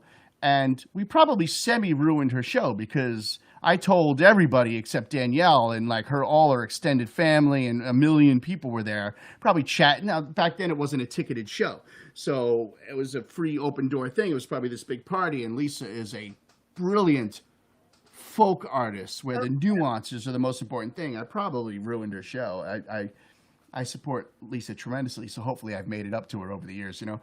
But Danielle finally got up there to play, and everything kept going late, and she finally got up there. She was only 4 songs in, but it was so late. I wanted to wait till the end of her set, but it was so late. Her family was like, "I gotta go home." It was like fucking 11:30 at night or something, and so I got up there after 4. She had no idea I was even in town because back then I used to travel. I used to tour a little bit and play around, you know, solo singer-songwriter type traveling. And I had my roses, and I approached from the side of the stage after the 4th song, and she looked at me, and she kind of looked at me like, "Why are you fucking with me?" Like, this is your life, Danielle audience is here. Like my mom, my dad, my friends from high school. Like, why are you fucking with me right now? Like she kind of gave me the evil eye. I would have punched you in the face. Yeah. And then the roses came out from behind the back, and I think she put 2 and 2 together, and I played her what would now be considered an Adam Sandler-esque song, and proposed, and it was nice. I'm babbling now. Nice. Makes me sorry that I haven't had that. No, it's okay. I wasted my time with the wrong people. It's never too late. Who cares? I can't even. I'm going to try to learn the banjo. I'll tell you though. I wanted to ask you. So, was there any like bizarre thing, like a strange purchase, or listening to a weird musical artist that you would never have thought you would listen to? The kind you just found yourself doing through this pandemic. Was there anything that like bizarre that got you through, or is getting you through? Well, you already answered a couple questions for me earlier in this conversation, but I was going to ask you because I know 4 years ago you were very public about doing I don't remember if it was like a Weight Watchers or Jenny Craig, but you were very public about doing it, and you're posting pictures, and that's awesome. And like I had the health event that I had, so I'm on a similar path. But whereas most people were like, I'm drinking through COVID, I was the exact opposite. I'm like, I've been sober for a year and a half, and right about when COVID hit was about when I was going to say, all right, you know what? I've been sober for a year. I'm off these meds. I might have a pint. I might have a glass of wine with dinner, and COVID hit, and I'm like, I don't need to fucking do that now. Why start drinking now? So that's stupid. So I've been exercising, and that got me through. But as far as music goes, oddly, and I don't think this is oddly, I think this is true for a lot. I have been, a lot of my listening has gone back to just like fucking classic rock I grew up on. Mm-hmm. It's comfort food, especially on the motorcycle, because I have a little speaker and I can hear it up to about 30, 35, 40 miles an hour. And then between 35 and 50 or so, I can kind of hear it. And when you're listening to, whatever, John Cougar Mellencamp sing Hurt So Good, you've heard the song so many times that all you need to hear is like the and you're singing along, and all I can hear is like a cymbal and a tiny bit of a sound, and I'm doing 50 miles an hour, and I know where I am in the song. But also, I've been doing something interesting. I've been listening to more local music than I used to. I have wonderful friends who are phenomenal artists where I've only really listened to a few songs because I found them at the open mic, and I've only heard them play live at the open mic, and that's some knowledge of their music. And then they put the CD out, and I'm like, I want to help you, let me book the show, but I'm not actually listening to the CDs. I just know the artist. Mm-hmm. I book a lot on Vibe. I book a lot of people that I like. It's very personal for me. It's like, Julia Mark is a good example of that. I don't know if you know who Julia Mark is. She's a wonderful singer-songwriter. She sang backups for Ruby Rose here in Boston a lot. She was part of the backup singer crew. And I think she's fucking awesome on stage. I love her songs, and she's become a friend, but I never listened to the CD. I don't even have a fucking CD player. Mm-hmm. And now I'm walking around with the earbuds and I'm listening to more friends, like just great music, local people. So that's been nice. Because you have the time. It's not like that pressure cooker of like, oh my God, I have this gaping calendar. Why do I have a Saturday night that I don't have booked? That pressure. I don't miss that. I'll tell you, this has been a nice break from, as I keep in touch with Pat over at Atwood's. I'm just like, wow, I haven't been this relaxed in years. Because you're like living on the edge when you've got those calendars to fill. It's interesting because I also, I'm afraid of running out of money. Yeah, that's a problem. I'm very relaxed, homeless. Danielle and I just bought this place. You're looking, see this little room? It's ours. Oh, you bought a house? Yeah, first time in my life I'm not paying rent. No way! Congratulations. Yeah, it's great. We moved in June 1st. Wow. So, yeah. I didn't know that you bought. I knew that you moved and where you were living, but wow, that's amazing. Congratulations. Yeah, that's why I care about the bike path, because I live here now.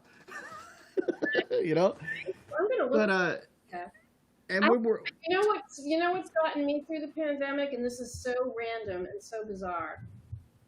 One day, I think it was on Twitter. There was a video posted of Steve Martin, comedian, actor, and love him. Amazing. He was out in the woods and he was just playing this little banjo tune for maybe like 45 seconds, and it was like right in the middle of March, like when the shit was hitting the fan. Mm-hmm.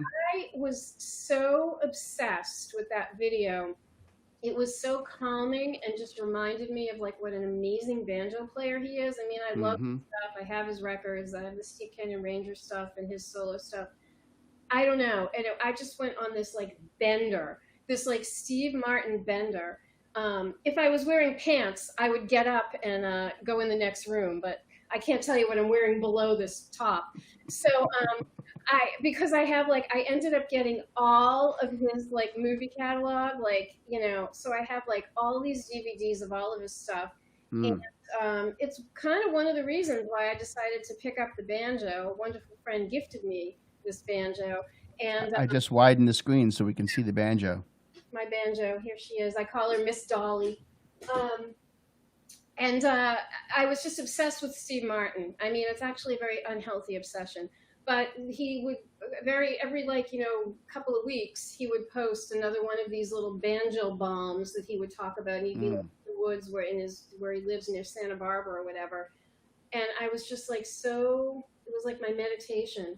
And that led me to buying all of his movies and then, making sure that I reread all of his books, Shop Girl, his novella, and then he's written a couple of others, and he has a great autobiography. I am well familiar with the autobiography. I have it as a book, and the audio book has gotten me through like the state of Texas in every direction and across the country and back. The audio book is 4 CDs. Oh, is it? Because I have it on Audible or whatever, and very often when I'm trying to fall asleep, I'll just like, oh, give me a couple of chapters there, Steve. So yeah, that's my like guilty pleasure, and I actually got involved in an online auction of his stuff, and that was going to charity. Like a big Hollywood auction house had his stuff. I should leave and I should run into my other room and get it, but I won a bid. I bid on a bunch of things, but one of the only thing that I won was a very heavy plaster cast of his face that was done in England during the shooting, I guess, of Little Shop of Horrors. So I have this perfect life mask of Steve Martin, You and have it? it's his head. Yes, I won it in an auction, so All right. yeah, it's in my other room. You are no longer on camera. Okay, The public cannot see you. I'm gonna go get it. It is just a wide shot of me. Entertain. I am going to be here for a minute or two. This is going to be awesome. I don't think Randy can hear me anymore. Maybe she can from the other room. But I have been a Steve Martin super fan since I was little and obsessed with his records and the whole, Let's Get Small generation of Steve Martin. Since like before his very first movie. Oh, I put you on. Are you okay? You ready? I'm good. Yeah. I've been a fan of Steve Martin since I was a kid. I listened to his records, and the beauty of Steve Martin is you could visualize the physical humor. Yes. Like no other comedian has been so uh, transcends something from on a record to a visual perspective in your brain. It's gotten me through the years. I love Steve Martin. So He's really really talented, but that early comedy. So okay, so you're either going to think this is amazing, or you're going to be like, Randy, you have a real problem. This, or I can think both. yeah, you could think some amazing things. Queen Latifah gifted him a master tone banjo that I think they don't even make anymore, and it went for like many thousands of dollars because they did a movie together. I would have loved to have gotten that, but considering that I'm down 2 jobs, I'm like, Randy, get a grip. And then, they auctioned off his. He had 2 of his famous white suits. One is in the Smithsonian, I believe, and they auctioned off one, and I think it went for like $20,000. So I wasn't about. Wow. And then there were like little bits and baubles of things. So this is and it's very heavy, and I hope to God I don't drop it. Okay, ready? Yeah. It's a good likeness of his head. They covered him in plaster, and so a little card came with it. Oh, he's so cute. And Wow. really, really heavy. And actually, the good thing is that I was going to hang it, but everything when the truck hit my house, like literally everything that was on my walls, fell, and this would break into a million pieces. And this wasn't cheap. I mean, I had to make a pretty decent bid on it, not anywhere near like the other stuff. But Right. yeah, so he talked about how he was so claustrophobic because they, covered him in plaster and then like just stuck straws in his nostrils so that he could breathe. But I mean, That sounds horrible. He's like so. It's just like it's so peaceful to look at him. It reminds me of the movie I, Robot. Oh God, yeah.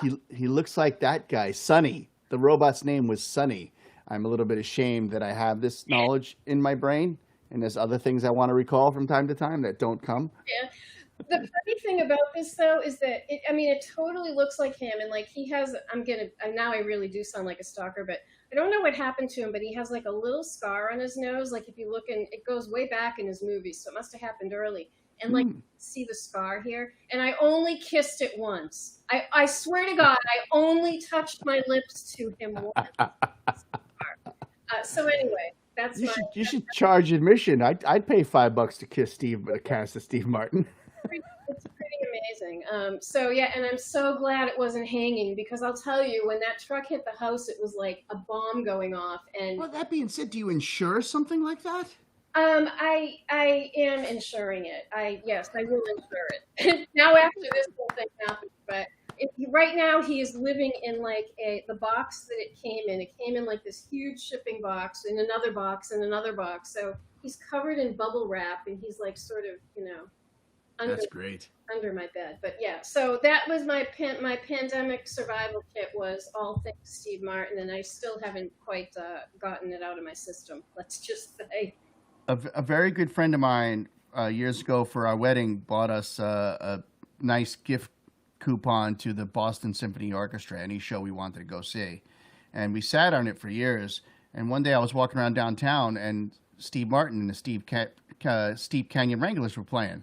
You saw that show? So I'm like, oh my God, I got to go to this show. And it was sold out. I think they were all close to sold out, or maybe some of them. The only tickets that were open were like back row, upper deck, worst seats in the house basically. And I'm like, well, this is what I want to see at the BSO. I've only been to the BSO one time before. It's because a friend of mine was playing with a traveling orchestra. So I went and I bought tickets for Danielle and I. And I have a white suit, and I wore it like an idiot. I thought I would not be alone.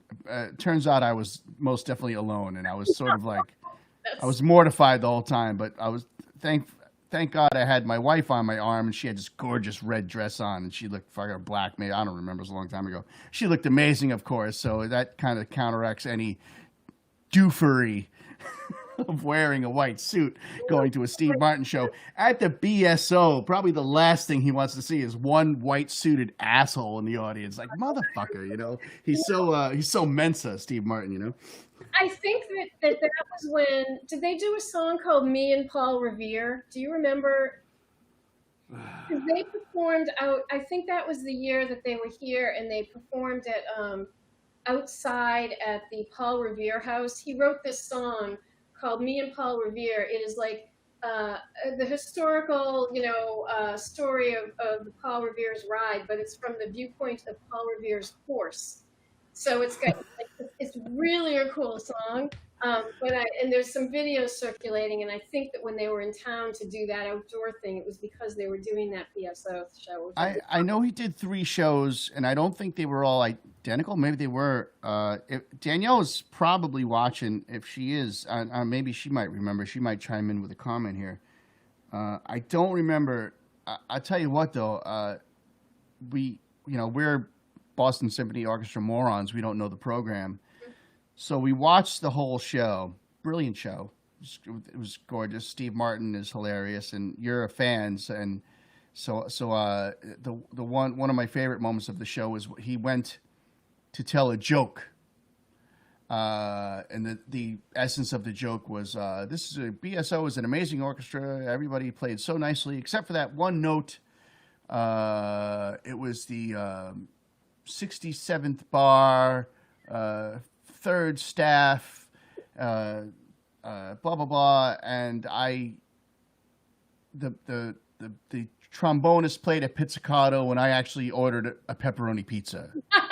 Okay, but he blew the joke. He blew the punchline.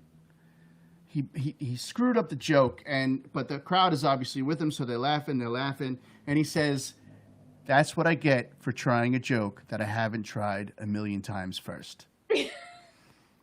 Which is very much Steve Martin if you're a fan, because you know that his whole bad comedian routine was a labored routine. It wasn't like he didn't just go up and act stupid. He methodically worked out this routine of being a bad comedian. It was such a Steve Martin moment where he's like, that's what I get for trying to fucking improv for just a hair of a second. And he just brought the house down. It was a great moment of the show.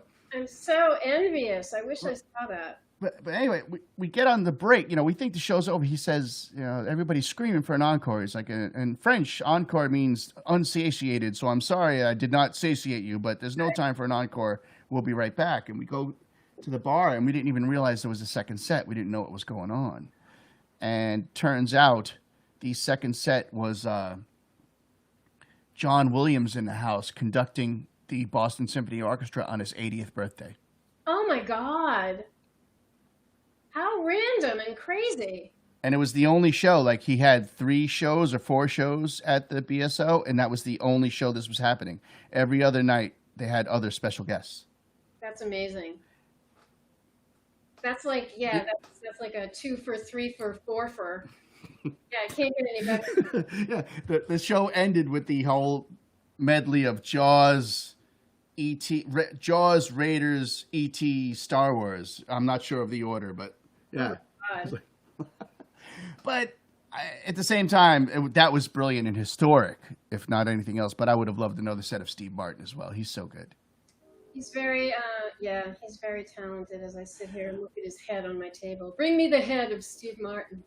Just in case anybody's watching this thing, I should ask you, like, what are the acts that you've booked that, like, this is my favorite act, and or I can't believe I got this one? Oh wow, there've been so many. I would say for my TT's days, I booked Mick Jones from The Clash. He had a band called Carbon Silicon. Wow. They put out a really great record, and I was just like, I was silly. I mean, even though now he looks like a 90-year-old rabbi, but you know, he still had some punk swagger to him. But that was for me personally, because I'm such a Clash fan. So I think TT's, it would have been him. And I also had, I think the first show in town of Sharon Jones and the Dap Kings. Wow. And I walked in, she was this tiny little woman, you know, she was not very tall, and she walks into TT's, you know, which, you know, it was TT's. It wasn't fancy. It was, you know, it is what it was.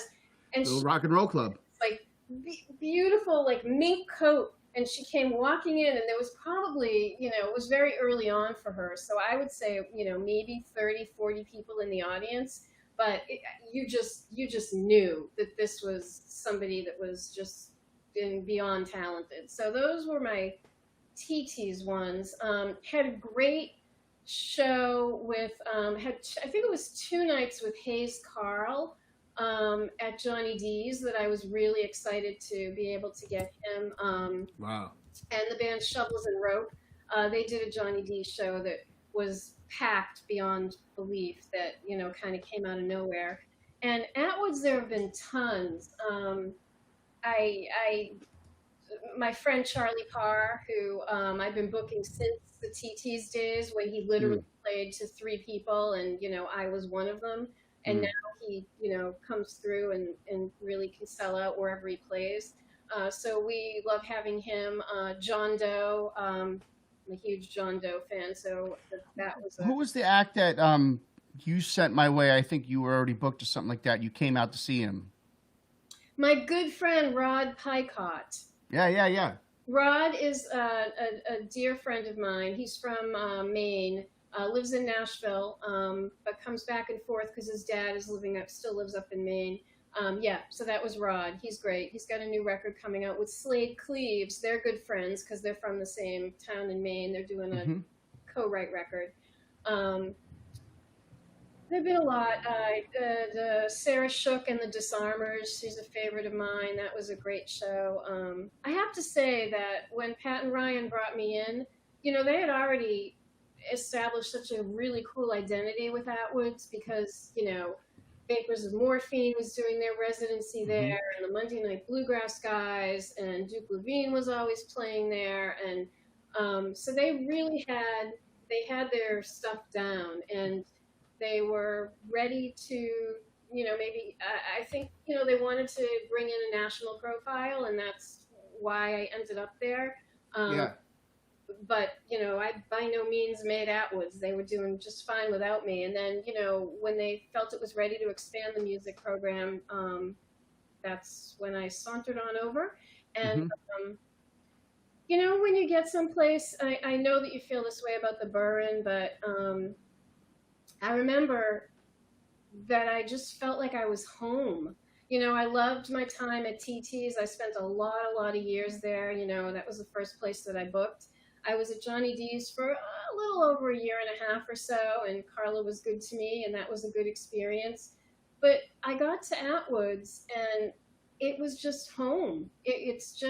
It's where I was supposed to be, and I Mm-hmm. miss it dearly, and I miss all my wonderful coworkers, and really can't wait to just get back and get out. And we have such great and loyal regulars, and just people that I can see their faces, just sitting at the bar and having their Atwood's burger, and it's so unfair and so tragic that not to get back to politics as we are probably wrapping up, but just didn't have to be like this. I mean, it didn't have to wreck the economy and kill all these just poor innocent people and fuck up so many families. And really, there's so many questions about what is the music industry? What is the entertainment industry gonna look like?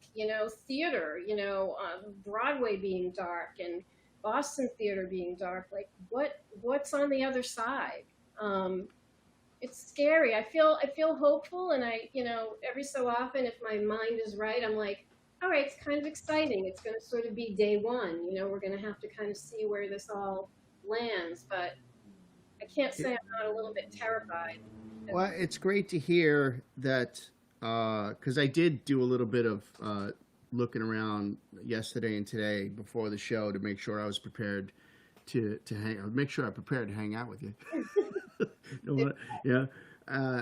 And I saw that I looked, whatever it was, Yelp or temporarily closed is what everything said about Atwoods, and I was like, oh, geez, I know they have that back patio. I wonder why they're not open. So it's good to hear that they decided to take this time to do those renovations because I've known Patrick and Ryan for a long time. They both worked at the Burn Mhm. as bouncers, door bartenders, and Big Ben. We did you ever work when Big Ben was over there too? No, no, You know who I'm talking about?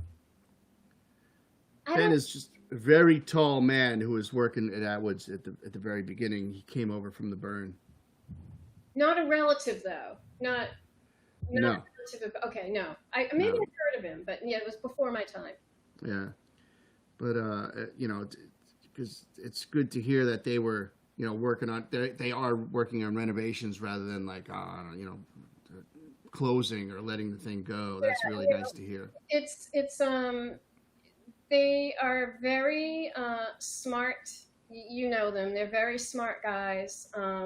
They are good planners, and Mm. um, they, was pretty apparent. Kind of, didn't take too much time after that whole March. The March timeline. Within like a month or so, I think it was pretty clear that this was not going to get better anytime soon. And Did they ever reopen for like a minute, or were they the whole time were like, you know what, let's just shut it down and make this place the way we all the stuff we complain about, let's fix it now. yeah, and but also, um, they're not in a hurry to fuck around with anybody's health and safety. Like they really want everything. They they just don't. They care too much about the staff and Mm-hmm. the people that have supported Atwoods for so long. So Yeah, I think that as tough as it's been to be closed for so long, these renovations, you said it perfectly. They are going to have they're going to have the dining and inside and out and music experience that they really have wanted to have. But just like I said, you can't just like, okay, let's close for a month and we'll just get this all done. So Can't do that when business is actually, yeah, make money when the sun shines, as they say. yeah. So Atwoods will be back, and any if anybody's out there, takeout will be soon, I hope, and we would love to have your support as we're kind of climbing out of this. But I have a pretty decent, following on Facebook. I know you do. I have a lot of friends. I know everyone's your friends. By all means, so let me know when they I'll put it in my newsletters and all that fun stuff. Well, I The appreciate. 24-hour Tom bump. There you go. There you go. Well, it's past bedtime. Yeah. It's getting on to Randi bedtime, actually, because tomorrow I'm on the air. And I mean, I'm not on early. I'm on at 10 o'clock, 10 to 2, which is early. it's a really great shift. But I end up, well, the wonderful thing, though, another good thing there's nothing good about the pandemic, but no traffic. Like the traffic that I used to endure, like going over the Tobin and, getting on the expressway because we're located, UMB is on the campus of UMass. Yep. Oh my God, I'm sailing right along, but I still get up pretty early just so I can get over there and get all my planning done. Okay, I'm gonna. Yeah, I agree. Man, in the beginning, I had the motorcycle out, and I could go anywhere. Mm-hmm. I could go. That's the first time I ever took the bike south of the city, because who the hell living north of the city wants to go south of the city for anything? Never. I went all the way down to Hull and back, and not a single time was I stuck in traffic. See, that's going to be the bummer. Weird. When we're back to semi-normal or the new normal, and people are back in the office. Traffic is out there. We're getting back to. I don't know. Maybe I've just been lucky, but man, nothing like it was. And Please tell me, because traffic's bad. Does it get worse? But do people know where you live? What city you live in? Because it says Everett right on my Facebook profile, so I suppose I'll. That whole route. I don't know if you're near Route 99, but that's a nightmare no matter when. That like around Best Buy. That's sort of like. Yeah, up there. Then you head up the road by La Hacienda. You get up to McKinnon's Market. Sure. Oh, there you go. We're gonna have to meet in the middle of our hoods here because yeah. Anyway, yes, no traffic is a good thing. Before I let you go, I'm going to take you off camera and say my lightning quick goodnight and wrap up of the podcast. But so hang on, because let's just I'll keep you off camera. This way we'll come back and you and I can say a proper good night, and and then we'll make our plans for when we're going to meet on foot in Prattville. Is that a thing? Is that a place? That is a thing. Very good. I know what Prattville is now. I'm looking. Okay. Oh, geez. I had JJ Gonson on last week. I know. Yes. And next week I was going to wait for the next week. I have Brian O'Donovan. I have all the powerhouses in this community in 3 weeks in a row. You have the big bad BOD. Yeah. He's amazing. I love him. Yeah. Do you know, Brian. He's another thing that was getting me through is he was doing stories. Did you tune into any of his? I was so heartbroken when he stopped those stories. Yeah. He's probably getting back to work a little bit. I mean, I think he's still working. He works with GBH, Yeah, he's wonderful. That's great. Yeah. I'll have to tune in. That's good. I owe a lot to Brian. Brian, the whole Burn Backroom series. So I had Sunday nights at the Burn for years, right? In the last year or so I did it, I started to call it the Burn Backroom series, And then Brian started doing shows on Wednesdays, and they started calling it the Burn Backroom series. Jack the Cat. They started calling it the Burn Backroom series, and I was like, I forget who it was. Like, they stole your name, and I'm like, it's I'm invested in the Burn. If the Burn wins, I win. I don't give a shit. They can have the name, And then, but Brian started doing the proper concerts. I was just doing a pass the hat Sunday night gig, no tickets, open door. It was anybody can come in, anybody can walk out, and I'm very grateful for that Sunday night. It was. I almost feel bad. I do feel bad shutting that Sunday night down and making it like a ticketed concert series because that Sunday was a really good hang. It was a lot of fun, you know. But I had to give it up when I took over the series because it was just too much work for me because I was there from 7 p.m. to closing. Oh boy. Running this hang, and I couldn't do it anymore. But anyway, what the fuck was I talking about? Brian started doing these proper shows on Wednesday nights where it was open early for dinner, and then they did the show, and then they got the hell out of there 9:30, and then comedy night started after that. And that was basically the model for my entire series. We were sitting around one Thursday night going like, why can't we fucking do this every night? Why can't we open the doors at 5:36, put on a show at 7, and be out of here by 9 before the college kids come in and make a complete mess of this place, which they do. If you know anything about the Burn weekends, the college kids come in about 10:30 and just wreak havoc until they're all being thrown out at 2 a.m. I was that kid once. I remember going and seeing that band in every college town in New York when I went to visit my friends because I never went to actual college. I just lived vicariously through all my friends. But Brian, yeah, and then I became Brian's sound engineer, and he taught me a lot. Brian's the man. I love that dude. He's great. He's wonderful, and honestly, I could just be lulled to sleep by him telling stories, or really like reading the phone book. Like I don't even care. That like lilting voice of his is just amazing. I'm Brian O'Donovan of WGBH Celtic Soldier. He's adorable. I could do a piss poor invitation on audio tape for you. I don't know if that would disturb you or help you sleep. Hey, I'm basically sleeping with Steve Martin's head, so anything, I won't do anything. Again, you could rent Steve Martin's head and make money. That's the COVID apocalyptic backup plan. Yep, that's what's going to happen, I think. Charge tickets. I'm going to let you go, but I'm not getting, you're still there, except nobody's going to see. I'm going to say a quick goodbye, and while we're on camera and I'm looking directly into the green light. Thank you so much for doing this. I really appreciate it. Thank you. You are a powerhouse in this music community, and everything I said at the top of that and more. We didn't even get to talking about the Wilbur. We didn't get to talking about half of that stuff. We'll have to save it for Prattville. Okay, Prattville it is. All right. And just like that, Randy's off the air. I'm me face talk, make noise, process information. My name's Tom. Next week's guest is Brian O'Donovan. I already let you know that. Please tune in.